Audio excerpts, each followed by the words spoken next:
Hello friends, my self Bheeshma Thakkar. JEE mathematics के straight line chapter के अंदर आगे हम कुछ सेंटर्स के बीच के रिलेशन और उसके ऊपर कुछ नोट की डिस्कशन करेंगे। तो सबसे पहले फर्स्ट नोट है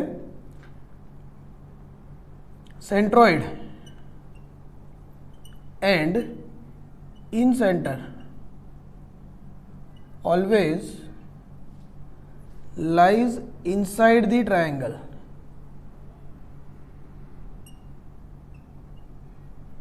कोई भी टाइप का ट्रायंगल ले लोगे तो centroid and in centre always उसके अंदर ही लाई करेंगे। X centre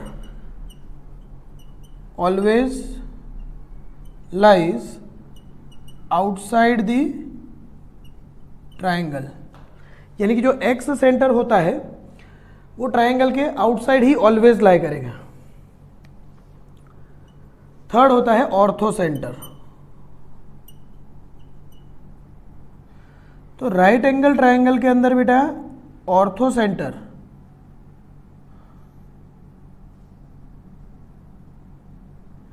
and circum centre. तो राइट एंगल ट्रायंगल अगर हमारे पास है ABC, तो जो राइट एंगल होगा वो ऑर्थो सेंटर के जैसे बिहेव करेगा, यानी कि ऑर्थो सेंटर ट्रायंगल का राइट एंगल पॉइंट ही खुद होगा। और ऐसे ही अगर हमारे पास एक और ट्रायंगल ABC देखे जहाँ पे B राइट एंगल है, तो जो मिड पॉइंट ऑफ हाइपोटेनियस होगा वही हमारा ऑर्थो सेंटर बन जाएगा। बाकी दोनों टाइप यानी कि orthocentre and circumcentre के लिए एक्यूट एंगल में both lies inside the triangle.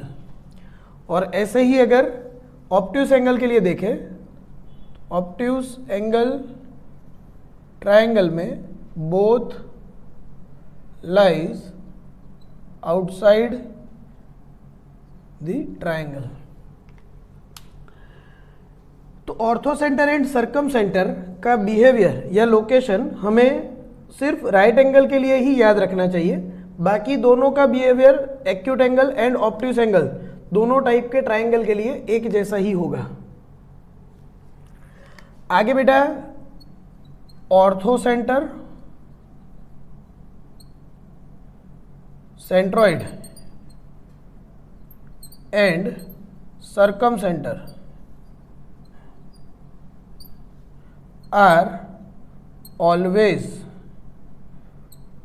Collinear for every type of triangle accept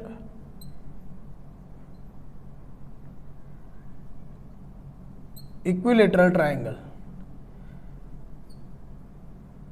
यानी कि अगर आप orthocentre, centroid and circumcentre इनके लोकेशन को लोकेट कर दोगे किसी भी ट्रायंगल के लिए, कोई भी टाइप का ट्रायंगल एक्सेप्ट इक्विलेटरल, यानी कि ऑब्ट्यूस एंगल, एक्यूट एंगल या राइट एंगल ट्रायंगल, तो इन तीनों केस के अंदर ये तीनों ऑलवेज लीनियर होंगे। सपोज ये हमारा ऑर्थो सेंटर है, फिर ये अगर सेंट्रॉइड है और ये सर्कम सेंटर, तो centroid will divide the line joining ortho centre and circum centre in the ratio 2:1 from the ortho centre. यानी कि अगर मैं डिवीजन पॉइंट के जैसे या सेक्शन फॉर्मूला यहां पे अप्लाई करूं तो centroid divides the line segment joining ortho centre and circum centre in the ratio 2:1 from orthocenter। ये एक इंपॉर्टेंट रिजल्ट है। जैसे सेंट्रोइड मीडियन को 2:1 में डिवाइड करता था। मैं आपको ड्रॉ करके दिखाता हूँ। हमने जैसे पढ़ा है कि ये जो सेंट्रोइड जी होता है वो मीडियन को 2:1 में डिवाइड करता है, वैसे ही ऑर्थोसेंटर, सेंट्रोइड एंड सर्कम सेंटर भी कोलिनियर होते हैं ऑलमोस्ट सभी टाइप के ट्राइंगल के लिए एक्सेप्ट इक्विलेटरल ट्राइंगल। और उस सिचुएशन में ऑर्थोसेंटर एंड सर्कम सेंटर को ज्वाइन करने वाली लाइन का सेंट्रोइड 2:1 में डिवीजन करता है। आगे एक और टॉपिक देखें तो the image of any vertex with respect to the internal angle bisector of remaining two vertices always lies on the side opposite to given vertex। क्या मतलब है इस चीज का?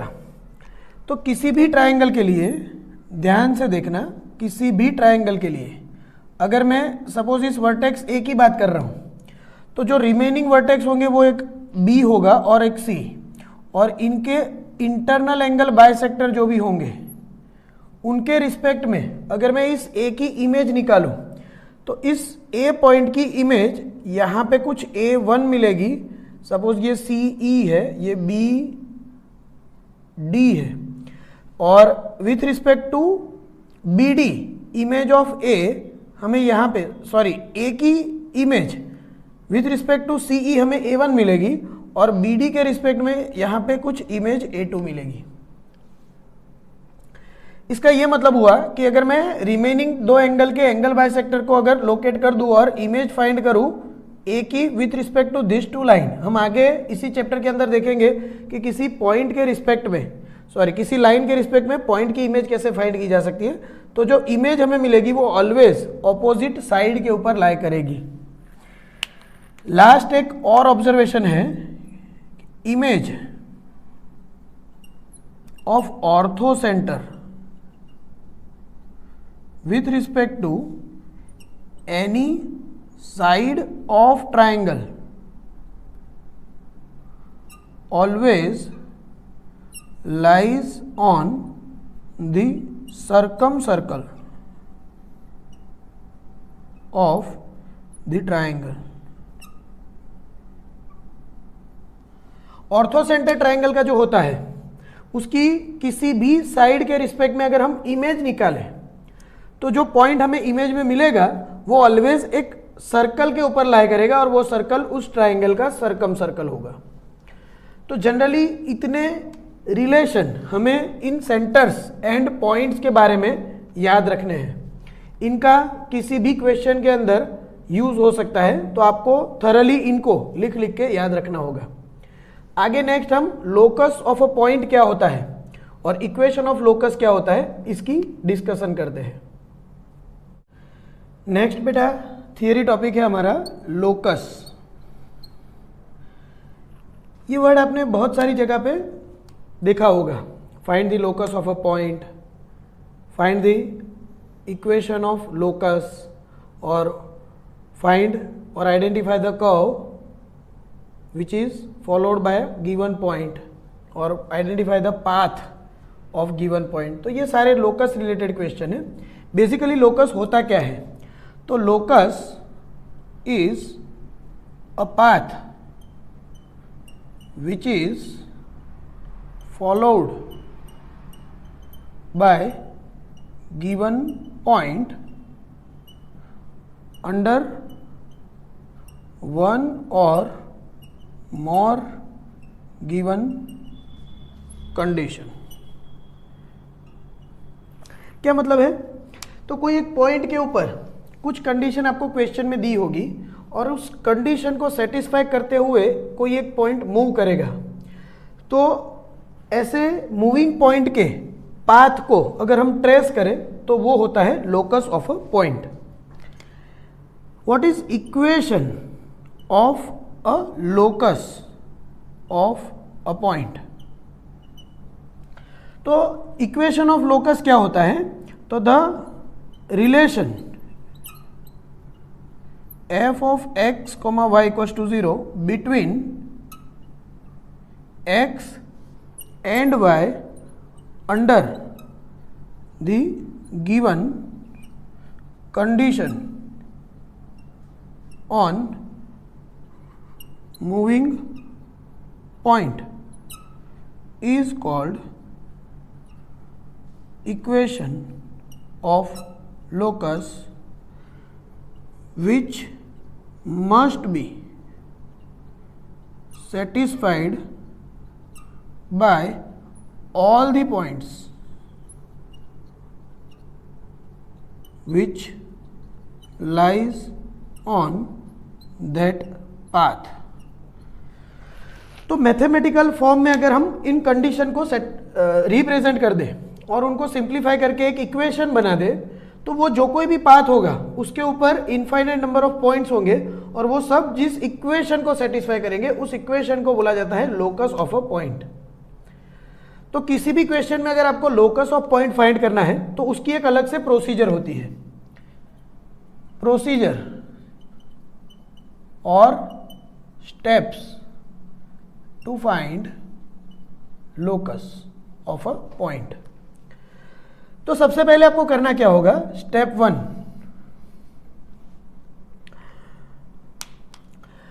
तो assume the coordinates of the point से h, k whose locus is to be found. सबसे पहले हमें जिस पॉइंट का लोकस फाइंड करना है उसके कोऑर्डिनेट्स को h k लेट कर लेना है। स्टेप 2 में हम क्या करेंगे? Represent all the given condition on given point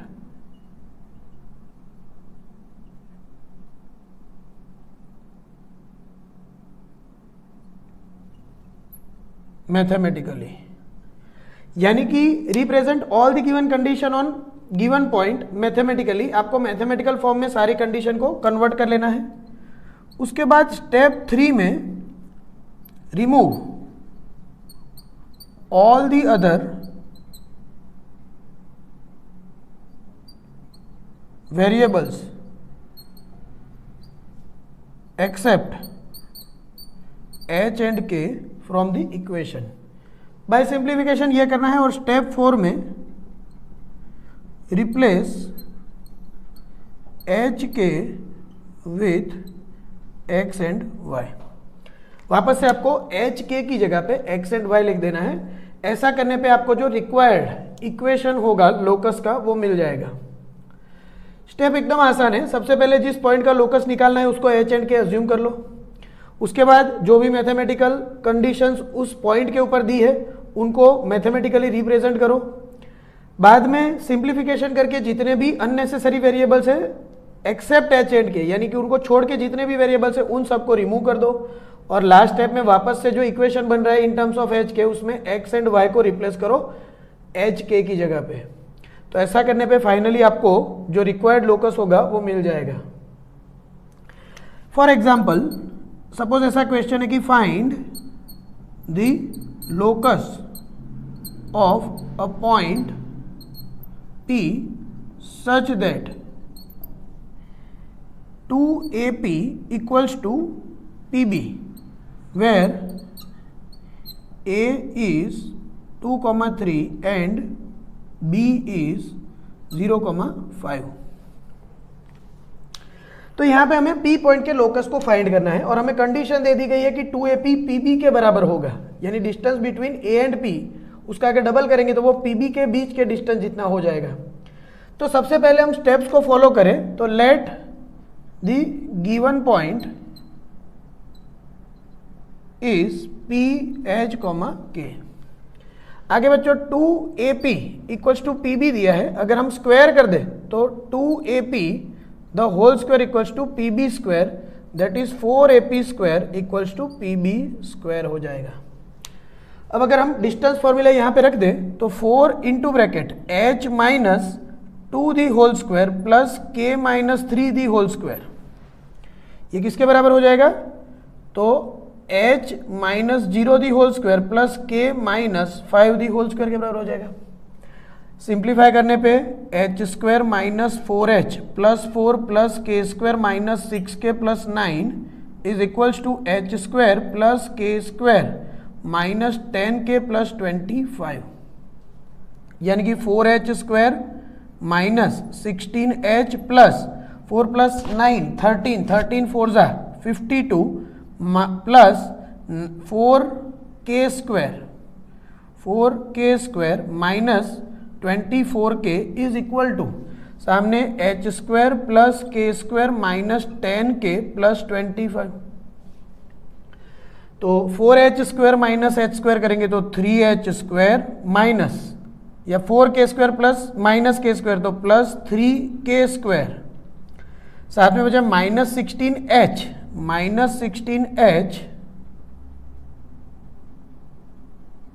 उसके बाद minus 24K plus 10K that is minus 14K, और कांस्टेंट टर्म बचेगी 52 minus 25 that is plus 27 is equal to 0। यहां पे अगर आप ध्यान से देखोगे तो अब पूरा इक्वेशन जो है वो वेरिएबल H एंड K के फॉर्म में आ चुका है। तो लास्ट स्टेप में अब हमें H एंड K को X एंड Y से रिप्लेस करना होगा। तो therefore 3x square plus 3y square minus 16x minus 14y plus 27 equals to 0 is the required locus of the given point. तो बेटा ऐसे कुछ सिंपल स्टेप को फॉलो करके हम लोकस के क्वेश्चन को इजीली सॉल्व कर सकते हैं। आगे 2-3 और अलग अलग टाइप के हम क्वेश्चन करेंगे तो इस टॉपिक में हमें ज़्यादा क्लियर पता चलेगा। तो बेटा इस एग्जाम्पल में हमें दिया है कि find the locus of a point which move so that the difference of it distance from two fix point. तो सॉल्यूशन में अगर let a equal to minus 50 and b equals to 0,5 ले ले and let p h, k, p is equals to h, k। तो यहाँ पे इस point p का इन दोनों से डिस्टेंस का डिफरेंस 7 जितना कांस्टेंट रहता है। तो हमें नहीं पता कि इनमें से कौन सा बड़ा होगा या छोटा, तो हमने मॉड्यूलस ले लिया AP माइनस PB की वैल्यू 7 के बराबर है। क्वेश्चन में ऐसा दिया है। तो AP का मतलब क्या होता है? Under root of H plus 5 the whole square plus K minus 0 the whole square minus under root of H minus 5 the whole square plus K minus 0 the whole square equals to 7। Modulus complete. तो ये situation में अगर मैं इसको expand कर दूं तो ये हो जाएगा H square plus 10H plus 25 plus K square minus root of H square minus 10H plus 25 plus K square equal to 7। ध्यान से देखो, अगर मैं इस वाली टर्म को कुछ a लेट कर लूँ, let H square minus 10H plus 25 plus K square, suppose इसको मैं p लेट कर रहा हूँ p, and H square minus 10H plus 25 plus K square को अगर मैं q लेट कर लूँ, तो इसका मतलब जो दिया हुआ रिलेशन है वो root p minus root q और इसका मॉड्यूलस 7 के बराबर होगा। यानी कि root p minus root q हमारा 7 के बराबर है। Root p minus root q equal to 7।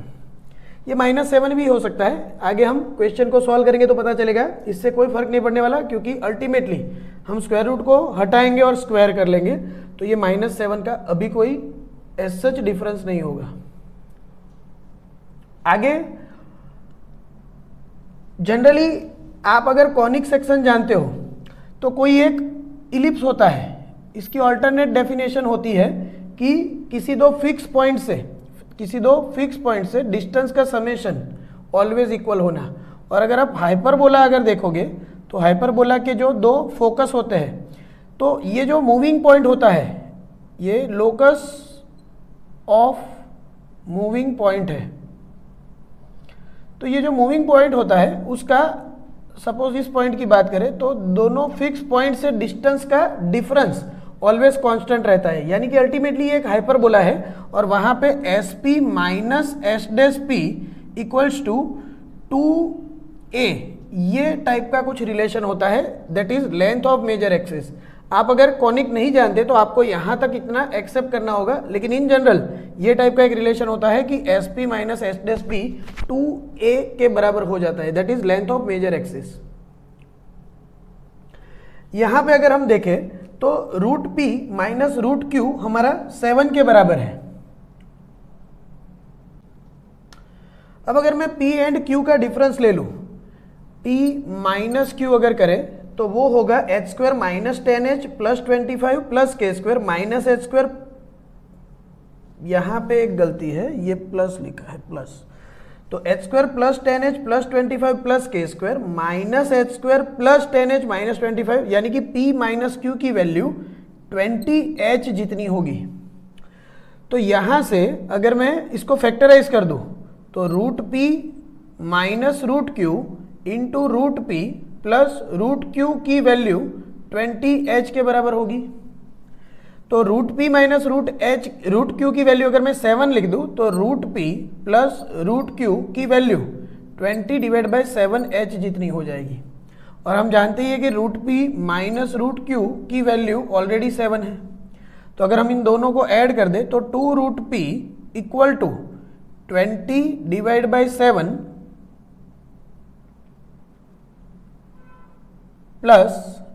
Into h plus 7 जितना हो जाएगा। आगे बेटा अगर मैं यहां से इसका सिंप्लीफिकेशन करूं तो 2 रूट p हमारा 20 डिवाइड बाई 7h प्लस 7, और अगर दोनों साइड हम स्क्वायर कर दें तो कुछ 4p equal to 400 divide by 49h square plus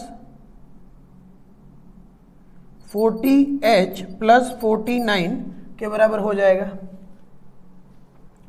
49 को अगर हम एलसीएम लेके सामने मल्टीप्लाई कर दे, या फिर यहाँ पे हम p की वैल्यू जो हमारे पास p था उसको वापस रख दे, तो 4 इंटू p यानी h square plus 10h plus 25 plus k square equal to हमारा बन जाएगा 400 divide by 49 h square plus 40h plus 49।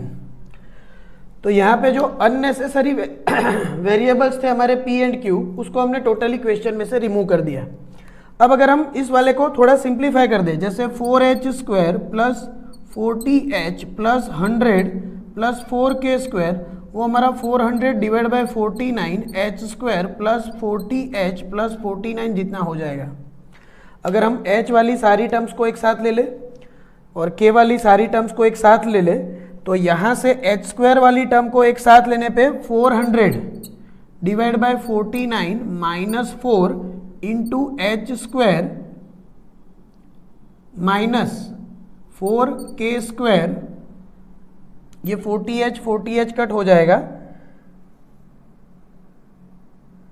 49 equal to 51 बचेगा। ध्यान से देखो हमने क्या किया, एच स्क्वायर वाली टर्म को ये साइड ले गए, के स्क्वायर वाली टर्म को ये साइड ले गए और कांस्टेंट को सामने भेज दिया। तो इस सिचुएशन में अगर हम एलसीएम लेंगे तो 202h स्क्वायर यहाँ से बचेगा 202 divide by 49h square minus 4k square is equal to 51। यानी कि अगर यहाँ से एलसीएम ले ले तो 202h square minus 198 k square divided by 49 equals to 51, which is the required locus of the point. यहाँ पे हम h एंड k को x एंड y से रिप्लेस कर दे तो 202x square minus 198y square divide by 49 equals to 51 is the required locus. तो ऐसे लोकस के ऊपर अलग अलग टाइप के अलग अलग कंडीशनल क्वेश्चन बन सकते हैं। आपको सिर्फ यही चीज ध्यान रखनी है कि इनिशियली हम किसी एक वेरिएबल h के या p q में क्वेश्चन को कन्वर्ट कर लेंगे, जो भी मैथमेटिकल कंडीशन दी होगी उसको सिंप्लीफाई करेंगे और जो रिजल्टिंग स्टेटमेंट या रिजल्टिंग इक्वेशन आएगा उसमें जो अननेसेसरी वेरिएबल्स है, जैसे कि यहाँ पे p एंड q को हमने इंट्रोड्यूस किया था, तो उनको रिमूव करके फाइनल इक्वेशन को हम h एंड k या जो भी हमने वेरिएबल अज्यूम किए थे उसके फॉर्म में कन्वर्ट करेंगे। तो ऐसा करने पे फाइनली जो इक्वेशन मिलेगा उसमें अगर हम h एंड k के जगह पे x एंड y को रिप्लेस कर दे तो हमारा रिक्वायर्ड इक्वेशन ऑलवेज हमें मिल जाएगा। एक और एग्जांपल करते हैं जिससे कि आपको लोकस के बारे में आइडिया एकदम से क्लियर हो जाए। तो बेटा नेक्स्ट एक क्वेश्चन है, a variable line cuts coordinate axis at a0 and 0b। तो अगर हम इसको ग्राफिकली रिप्रेजेंट करें तो एक वेरिएबल लाइन है l जो कि एक्सिस को a0 एंड b0b पे कट कर रही है। ये अपना ओरिजिन है x axis and y axis. आगे लिखा है such that a square plus b square, इतना डिस्टेंस ऑब्वियस है a होगा और इतना डिस्टेंस b होगा और इनके स्क्वायर का समेशन, ये राइट एंगल है, 4 जितना कांस्टेंट है। तो यहाँ से क्लियर पता चल रहा है कि triangle OAB is a right angle triangle. Here triangle OAB is right angled triangle. इस सिचुएशन में बच्चों सेंट्रोइड एंड ऑर्थो सेंटर के हमें लोकस फाइंड करने हैं। ये मूविंग लाइन ऐसे ही या ये वाली मूविंग लाइन जो है वो ऐसे ही मूव होगी जिससे कि इन दोनों के स्क्वायर का समेशन 4 जितना कांस्टेंट रहे। तो इस सिचुएशन में देखना कि सेंट्रोइड ऑफ, अगर मुझे ट्राइंगल ABC फाइंड करना है, किसी भी एक राइट एंगल ट्राइंगल के अंदर सेंट्रोइड अगर मुझे फाइंड करना है तो centroid G of triangle OAB, तो फॉर्मूला से अगर मैं x1 plus x2 plus x3 by 3 कर दूँ तो 0 plus a plus 0 divide by 3, 0 plus b plus 0 divide by 3, यानी कि G H comma K equals to a by 3 b by 3 होगा। तो यहाँ से a equals to 3h and b equals to हमें 3k मिल जाएगा। अब a एंड b वेरिएबल में हमने जैसे वहां पे देखा था, जिस पॉइंट के हमें लोकस को फाइंड करना है उसको हम h एंड k लेट कर लेंगे और फिर जितने भी अननेसेसरी या और बचे हुए वेरिएबल्स होंगे उसको हम रिमूव करेंगे। तो एक रिलेशन हमें यहाँ पे ऑलरेडी दिया हुआ है कि a square plus b square 4 के बराबर है। तो a एंड b की इन वैल्यूज को अगर मैं इस रिलेशन में पुट कर दूं तो 3h the whole square plus 3k the whole square equals to 4 बन जाएगा। 9 into H square plus K square की वैल्यू 4 के बराबर होगी, यानी कि H square plus K square हमारा 4/9 जितना होगा। तो यहाँ से बेटा हम h एंड k को x एंड y से रिप्लेस कर दे तो x square plus Y square equals to 4/9 हो जाएगा, which is locus of centroid. अगर हमें यहाँ से टाइप ऑफ कर्व आइडेंटिफाई करना है तो ये सर्कल को रिप्रेजेंट कर सकता है, तो विच इज सर्कल। तो ये सर्कल का कर्व है। तो लोकस को अगर आइडेंटिफाई करना है कि कौन सा कर्व बन रहा है तो उस टाइप के क्वेश्चन में भी हमें फाइनली यही प्रोसीजर करके इक्वेशन निकालना होगा और फिर देखना होगा कि वो कौन से कर्व को रिप्रेजेंट कर रहा है। दूसरा हमें ऑर्थो सेंटर के लिए पूछा है, तो second let the ortho centre is h k। यहाँ पे बेटा हमें वो थियरी टॉपिक जो हमने आज पढ़े हैं उसको अप्लाई करना होगा। In right angle triangle ortho centre is the mid point of hypotenuse. तो यहां पे हाइपोटेनियस का अगर हम मिड पॉइंट निकालें तो H K equal to 0 plus A divide by 2, 0 plus B divide by 2, यानी कि h की वैल्यू a/2 जितनी एंड k की वैल्यू भी a/2 जितनी होगी, b/2 सॉरी।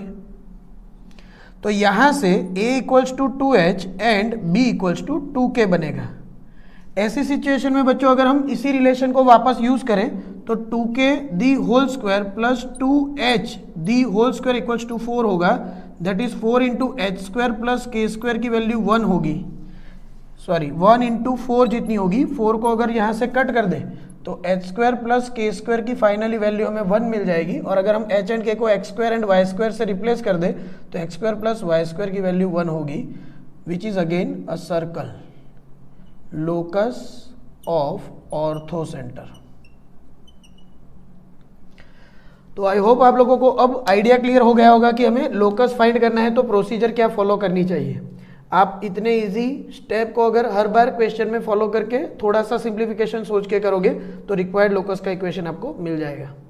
आगे ऐसे ही कुछ और क्वेश्चन को अगर सिंप्लीफाई करना है तो एप्लीकेशन के अंदर असाइनमेंट मैंने डाला हुआ है, साथ में कुछ मेरे हैंड रिटन क्वेश्चन के सॉल्यूशन भी रखे हैं।